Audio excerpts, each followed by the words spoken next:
हाँ बेटा, class 10th के बच्चे फिर देखिए, आपके एग्जाम्पल में क्वेश्चन है। देखिए, sine A plus B equal to 1/2, ये sine A minus B equal to 1/2, sine A minus B equal to 1/2 और cos A plus B equal to 1/2।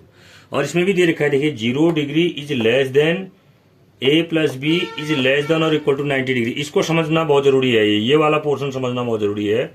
इसका मतलब क्या है कि ए प्लस बी का मान 0 डिग्री से बड़ा है और लेस देन और equal to 90 degree. That means या तो ए प्लस बी का मान 90 डिग्री है या ए प्लस बी का मान 90 डिग्री से कम है। ऐसा क्यों कर रखा है? क्योंकि यहाँ पर कॉस ए प्लस बी है, तो कॉस ए प्लस बी में ए प्लस बी का मान आपको या तो आप 90 डिग्री रखेंगे या 90 डिग्री से कम रखेंगे। कहने का अर्थ है कि जो आपका cos A plus B equal to 1/2 है, 1/2 तो कई कोणों के मान होते हैं, लेकिन जो भी मान आप रखेंगे ए प्लस बी का वो 90 डिग्री और 90 डिग्री से कम रखेंगे। और यहाँ पर एक और दे रखा कि ए इज ग्रेटर देन बी, इसका मतलब ए का मान बी से बड़ा है, तो ए और बी का मान ज्ञात कीजिए। अब देखिए, सबसे पहले आपको क्या दे रखा है, sine A minus B equal to 1/2। हम 1/2 पर ध्यान देते हैं, इस पर ध्यान देते हैं 1/2, यानी कि साइन के किस एंगल का मान 1/2 होता है। तो हमने लिखा है sine A plus B, sine 30 degree, sine 30 degree का मान 1/2 होता है। क्यों लिखा? क्योंकि साइन में साइन ए माइनस बी का मान 1/2 दे रखा है, तो हमने देखा कि साइन 30 डिग्री का मान 1/2 होता है। और cos A plus B equal to 1/2 दे रखा है, कॉस ए प्लस बी का मान देखो 1/2 दिया हुआ है। तो हमने क्या किया इसमें कि कॉस ए प्लस बी का मान, कॉस ए प्लस बी का मान जो है, हमने जो है क्या देखा, 1/2 दे रखा है, तो हमने देखा कि 1/2 कॉस के किस एंगल का मान होता है, कॉस 60 डिग्री का मान 1/2 होता है। दिख रहा है नहीं दिख रहा आपको? ये कॉस 60 डिग्री का मान 1/2 होता है, दिख रहा है बिल्कुल।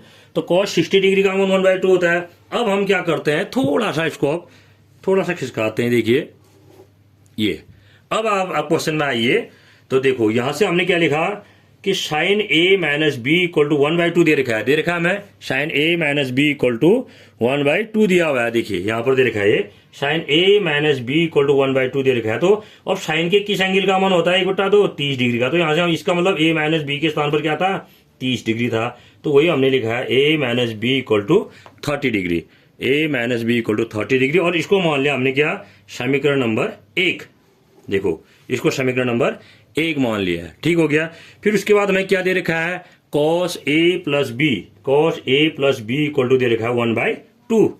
ये cos A plus B equal to 1/2 दे रखा है। और कॉस के किस एंगल का मान होता है 1/2, पहले ही लिखा है मैंने, कॉस 60 डिग्री का होता है। तो इसका मतलब हुआ कि इस ए प्लस बी के स्थान पर क्या है, 60 डिग्री है। तो A plus B equal to 60 degree हो गया। इससे पहले वाली वीडियो में भी मैंने समझाया था, बिल्कुल वहां पर भी 2 समीकरण आए थे, यहां भी 2 समीकरण आए हैं। तो अब क्या किया मैंने, समीकरण 1 और समीकरण 2 को जोड़ने पर, समीकरण 1 और समीकरण 2 को जोड़ने पर अब हम इन दोनों समीकरणों हम जोड़ देते हैं। देखो a minus B equal to 30 degree और a plus B equal to 60 degree. देखो ये जोड़ दिया हमने। ये आपका क्या था, ये समीकरण 1 था जो पहले बनाया था, ये समीकरण 2 था, इनको जोड़ा हमने, a minus B equal to 30 degree और a plus B equal to 30 degree. तो ये b माइनस बी और प्लस बी कट गए और यहाँ से दोनों एक ये वाला एक ये जोड़ करके 2a हो गया। यहाँ 30 डिग्री और 60 डिग्री जोड़ करके 90 डिग्री हो गए।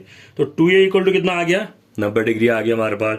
a बराबर कितना हो जाएगा, 90 डिग्री बट्टा 2 हो जाएगा, होगा। जब a बराबर 90 डिग्री बट्टा 2 का भाग दीजिए 90 में, तो 45 हो जाएगा। a का मान कितना आ गया हमारे पास, 45 डिग्री आ गया। a का मान 45 डिग्री आ गया। अब क्या करेंगे हम, उसके बाद a का मान 45 डिग्री आ गया, याद रहेगा ना, a इक्वल टू 45 डिग्री। अब हम क्या कर रहे हैं, देखिए जो a इक्वल टू 45 डिग्री हमारे पास आया हुआ है, ये जो a इक्वल टू 45 डिग्री हमारे पास आया है, इस a का मान हम समीकरण 2 में रख रहे हैं। ये है हमारे पास समीकरण नंबर 2। देखिए ऊपर समीकरण नंबर 2 है, उसमें हमने रख दिया। तो क्या है समीकरण 2, a plus B equal to 60 degree. और a का मान आप यहाँ पर देख रहे हैं, आपके पास कितना आया, 45 डिग्री। तो इस 45 डिग्री को हमने यहाँ रखा, 45 डिग्री धन b बराबर 60 डिग्री। अब इस 45 डिग्री को हम दाईं ओर ले गए, तो यहाँ धन था वहां जाके ऋण हो गया। तो b बराबर 60 डिग्री ऋण 45 डिग्री, यानी कि b का मान कितना आ गया, 15 डिग्री। तो अब हमारे पास जो उत्तर आएगा इसका क्या आएगा, a बराबर 45 डिग्री और b बराबर 15 डिग्री। यानी कि जो हमारे पास शुरू में जो क्वेश्चन था, अब शुरू क्वेश्चन में देखिए हमारे पास क्वेश्चन क्या था, शुरू में हमारे पास क्वेश्चन इस तरह से था। देखिए sine a minus B equal to 1/2, cos a plus B equal to 1/2, 0 degree is less than a plus B is less than equal to 90 degree और a is greater than b, यानी कि ए का मान बी से बड़ा है और ए plus B का मान 0 डिग्री और 90 डिग्री के बीच में है। ए और बी का मान ज्ञात कीजिए। तो हमारे पास उत्तर क्या आया? हमारे पास उत्तर आया कि ए इक्वल टू 45 डिग्री और बी इक्वल टू 15 डिग्री। तो इस तरह से हम इस क्वेश्चन को करते हैं। ध्यानपूर्वक करिए बेटा, अगर समझ में नहीं आता है तो आप कॉल कर सकते हैं।